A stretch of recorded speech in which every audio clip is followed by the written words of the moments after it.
दोस्तों नमस्कार, मैं हूं डॉक्टर शंकर सिंह और आप सबका स्वागत करता हूं डॉक्टर शंकर वेट वर्चुअल क्लासेस में। आज हमारे पास क्लिनिक्स में एक प्रेजेंटेड केस है और इसको हम लोग कैसे डायग्नोस करेंगे। ये कैटल है और ओल्ड कैटल है। तो इसमें जो ऑनर बता रहे थे कि सलाइवेट ज़्यादा कर रही है। आप यहाँ देख सकते हैं नीचे भी काफ़ी सलाइवा गिरा हुआ है और ये जो चबाती है तो फूड भी गिर जाता है। आप देख भी रहे हैं कि अभी इसके रूमिनेट भी कर रही है, लेकिन रूमिनेट करने का जो प्रोसेस है वो अलग है। तो अगर इतना क्लू देते हैं तो हम लोग इसको किस तरह से प्रोसीड करेंगे कि क्या प्रॉब्लम हो सकता है।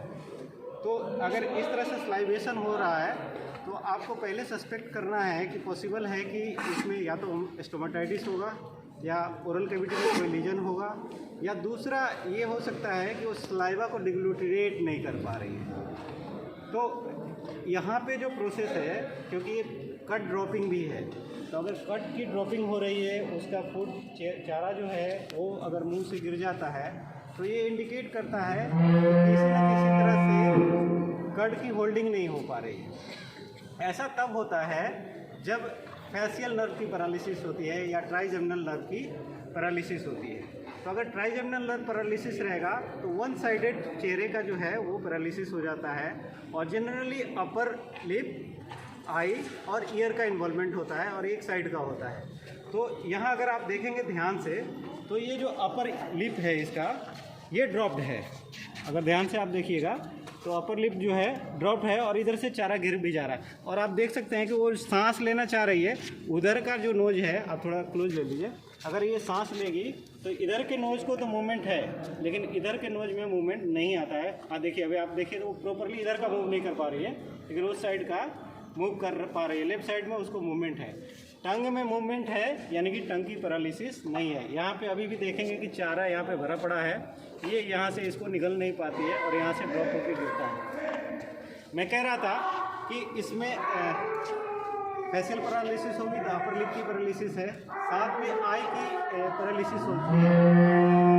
आई मसल जो है, जो ब्लिंक करने के लिए है, वो अगर पैरालाइज हो जाएगा तो अगर हम उसको उसके पास ले जाएंगे तो ब्लिंकिंग रिफ्लेक्स उसमें नहीं आएगा। तो अगर ब्लिंक नहीं करेगी तो क्या करेगी, उसको तो दिखाई तो दे रहा है क्योंकि उसमें ब्लाइंडनेस है नहीं। तो अगर ब्लाइंडनेस नहीं है, अगर आप उसको अप्रोच आई के पास करेंगे तो अपने चेहरे को दूर ले जाएगी, ब्लिंक करने के बजाय चेहरे को दूर ले जाएगी। तो अभी अगर मान लीजिए मैं यहाँ पे अपने हाथ को मैं इसके आई के पास ले जाता हूँ तो ये ब्लिंक यहाँ पे नहीं कर पा रही है उस तरह से प्रॉपर जैसे करना चाहिए, लेकिन उसको ऑकवर्ड लग रहा है।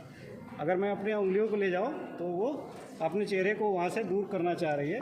बट लेकिन अगर इसी तरह से अगर दूसरे आई में हम लोग देखते हैं तो अगर मैं यहाँ से अपने हाथ को इसके पास ले जाऊँगा तो इमिडिएटली ब्लिंक कर रही है। तो ये डिफरेंस है। इस आई में पैरालिसिस अगर होता तो अगर मैं आई ले जाऊँ, हाथ ले जाऊँगा, अप्रोच करूँगा तो ब्लिंक कर रही है क्लियरली लेफ्ट आई में। बट अगर राइट आई अगर देखें तो हम जब उसको अप्रोच कर रहे हैं तो वो हमसे दूर जाना चाहती है, लेकिन ब्लिंक नहीं हो पाती है। और देखिए थर्ड आईलिड भी उसका ऊपर आता है, लेकिन अपर आईलिड ड्रॉप नहीं हो पा रहा है क्योंकि वो पैरालाइज है। तो फिर ये इंडिकेट करता है कि फेशियल नर्व का पैरालिसिस है। तीसरा जो इम्पोर्टेंट पार्ट है वो ये है कि हम लोग कान देखते हैं, कान भी ड्रॉप रहेगा।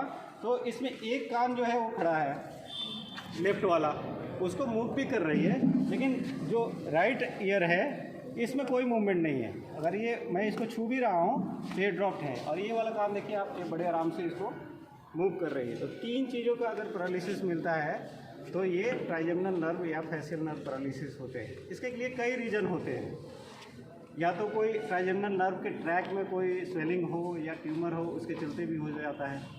मोस्ट ऑफ द टाइम अगर फेशियल पैरालिसिस होती है उसके पीछे रीजन ईयर इन्फेक्शन रहता है।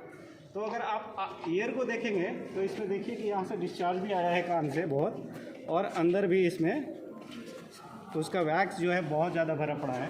तो पॉसिबिलिटी है कि मिडिल ईयर इन्फेक्शन हुआ हो, उससे असेंड हुआ हो इन्फेक्शन, और फिर नर्व का स्वेलिंग के चलते जब इन्फ्लामेशन होता है तो स्वेलिंग होती है, स्वेलिंग होगी तो वहाँ पे नर्व का कंप्रेशन होगा और फिर पैरालिसिस होता है। तो ईयर का इन्वॉल्वमेंट अक्सर रहता है। इसके अलावा कोई ट्यूमर होगा तो भी हो सकता है, लेकिन अगर सडन हुआ है तो हम लोग सस्पेक्ट करते हैं कि ईयर इन्फेक्शन के चलते होता है।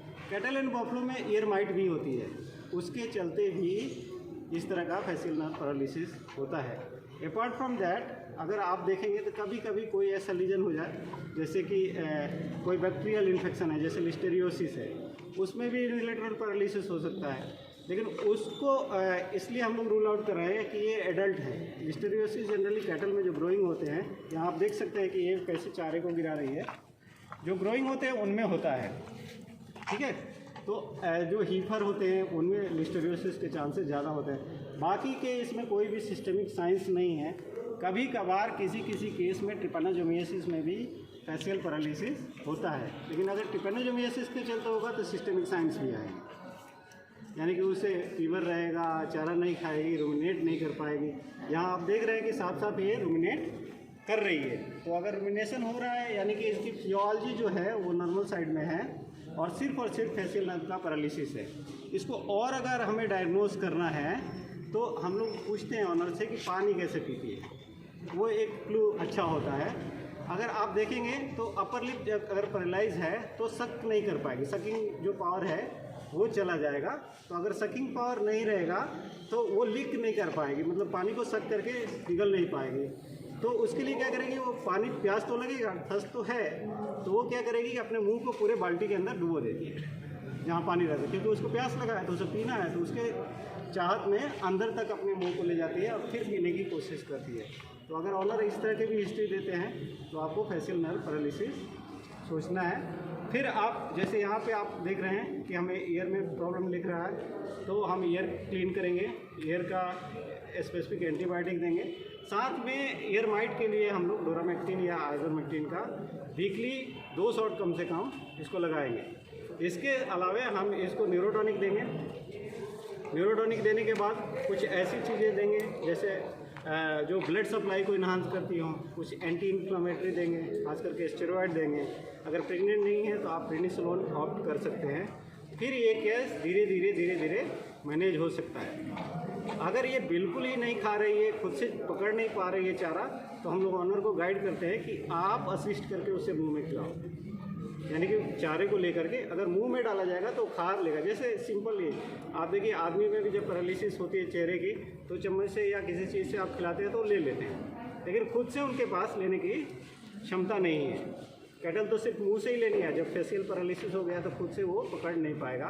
तो इस तरह के अगर केस आए तो इस तरह से हैंडल करके उसे मैनेज किया जा सकता है और रिकमेंडेड डोज पे जो भी आप डिफ्रेंशिएट करते हैं उसके अनुसार से उसे ट्रीट कर सकते हैं। तो मुझे लगता है कि ये वीडियो आपको हेल्पफुल होगा, और अगर अच्छा लगता है तो हमारे वीडियो को देखते रहें और शेयर करें, दूसरों को भी पहुंचाएं ताकि उनको भी इससे फ़ायदा हो सके। थैंक यू, धन्यवाद, नमस्कार।